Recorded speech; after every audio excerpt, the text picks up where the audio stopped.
I'm going to talk to you today a little bit about the bike that I'm currently riding and have been for a while. Some specific things about my setup and why I have it set up the way that I do. So this is a Transition Sentinel Carbon size medium. It's a bike that I've been riding for quite some time. I've ridden it both dual 2.9 and mixed wheel, and have found myself gravitating more towards the mixed wheel setup. I have a gravity-based background, and I like the way the attitude of the bike feels with a smaller rear wheel. That just suits me. I've ridden both work well, but I tend to prefer the smaller rear wheel in the back. This bike is equipped with a mechanical GX drivetrain, just your standard setup here, tried and true. If it ain't broke, don't fix it, right? 165 mil cranks. You can see there's some chain slap wear on the cranks because I ride left foot forward. So you get a little bit of that action going on, which is okay. It's pretty normal. This is a 32 tooth chain ring. I've got some Shimano XT pedals, which I've ridden for years. I really like them. I like the Shimano interface. I run 10 clicks in on cleat preload. I like a very positive feel from shoe to pedal. Let's see, SRAM Maven brakes. I believe these are the bronze level, so they have the lever adjust, but no throw adjust here. But they work great for me. I've only had to bleed them a few times. I have 200 mil rotors, front and rear. And these are just the standard centerline rotors and not the HSC. I find the Maven brakes to be ultra powerful, and the centerline rotors tame that down just a bit. I tend to be an over braker or a ham fist braker, and the Mavens are quite powerful, so that's a combination that doesn't play well together. I've got a RockShox Vivid rear shock on this bike with a 65 mil stroke, so full stroke. The bike stock is a 60 mil stroke shock, which gives it 150 mil rear travel, whereas this 65 mil stroke gives it a full 160 mil rear travel without any clearance issues or interface issues. It's meant to be ridden like that if you choose to. I've got a Fox 36 fork up front, 160 mil, a 1-up 210 mil dropper post with a WTB. I believe this is the Devo model, but it does have the e-bike handle here, which I don't mind. It comes in handy sometimes. I'm running Maxxis EXO plus Assegai front and rear. I can get away with it. I don't ride super heavy on the bike, and I like having a bit lighter carcass tire in the winter when everything's moving slow and you're carrying extra weight around. I'll sacrifice a little bit of grip for the weight savings on the climbs. I run 26 PSI in the rear, 24 in the front. That might seem light to you, but it's not super sharp and rocky here in Bellingham, so I know that that's what I can get away with typically without the odd occurrence.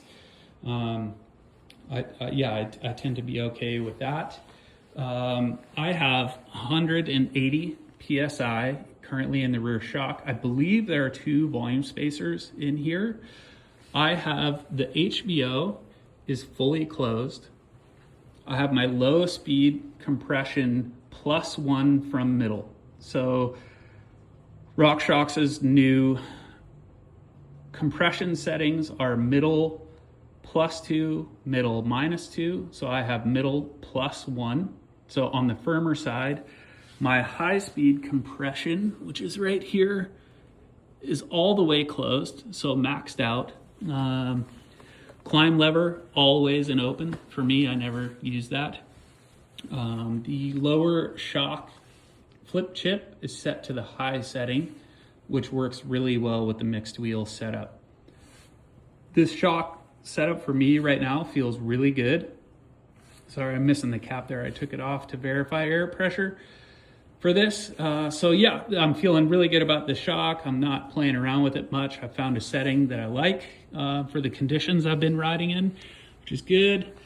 The 36 160 fork, I have 80 PSI, 1 volume spacer.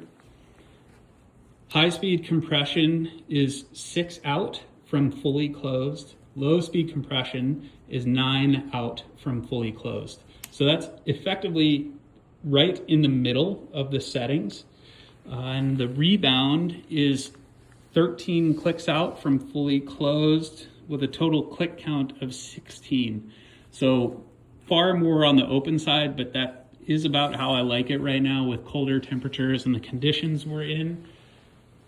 I like the fork to be active underneath me. Rebound on the shock is also 13 clicks out from closed, and they feel pretty well matched to one another. In general, these fork settings are a little bit soft for me. However, I'm running it like this specifically because I'm experimenting with bar height. So I'm running a little bit softer fork setting than I would typically run, but I'm running a BergTech Ride High 50 mil bar where I normally ride a 35 mil Rise 1-up carbon handlebar. So I'm running a 15 mil taller bar than I normally would to make up for the slightly softer front end. So what I'm trying to do is to get the front end of the bike to bite into the ground while maintaining my hand position by increasing my stack height a little bit by a little bit taller bar. And it's gotten me to a pretty good spot that I'm happy with. So I'm going to continue to play with that. And something to note is that while I'm playing with this setup on the front end, I'm only making changes to the front of the bike and one thing at a time to isolate things as I work through it. SRAM Maven brakes. The perch is 30 mil inboard from my ODI Elite Flow, I can't remember. But anyway, the distance is 30 millimeters from grip end to the inside of the perch. Same thing on the non-drive side here, 30 mil. And I just measured this with my handy dandy angle finder here, but my levers are at about 37.5 degrees. So a little bit flatter than 45 degrees, which would be pretty much exactly neutral in the middle between straight up and down and straight horizontal. So this is a fairly neutral setup for me. However, I am experimenting with the front end. Like I said, the fork is a little softer than I would traditionally run, just because I am experimenting, trying to get a little bit more grip and feel out of the front end, a little bit more bite while keeping my hands in the same position. So that's a little walk through my bike and what I'm playing with right now. Been pedaling a lot more. My e-bike died, so this is the bike I got. No complaints whatsoever. If you have any questions about setup or why I'm got my bike set up the way that I do, drop me a comment, send me a message. I would love to answer questions any of you have. Looking forward to it. Thanks for your time. Peace.